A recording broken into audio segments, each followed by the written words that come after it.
Yep, you're seeing what you think you're seeing. That's not a port in motion, that's a ship, and it's carrying actual port cranes and transtainers across the sea. This is the Zhen Hua 16, one of the few vessels in the world built to transport fully assembled gantry cranes and terminal equipment. The Zhen Hua 16 is part of a specialized fleet operated by ZPMC, Shanghai Zhenhua Heavy Industries, the company responsible for manufacturing and delivering many of the world's container terminal cranes. These vessels are a rare breed, heavy-load transport ships capable of hauling massive, top-heavy structures safely over thousands of miles. The ship itself disappears into the background.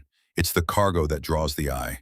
Towering STS cranes, transtainers aligned like futuristic sentinels, arms and girders silhouetted against the horizon.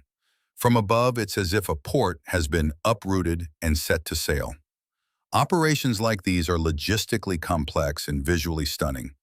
The cranes are welded in place, stabilized against ocean motion, and carried intact, eliminating the need for reassembly at destination ports. You're not just watching a ship. You're watching global infrastructure in motion. After the narration, enjoy uninterrupted aerial shots as Zhen Hua 16 sails like a floating city, dragging the silhouette of tomorrow's port behind her.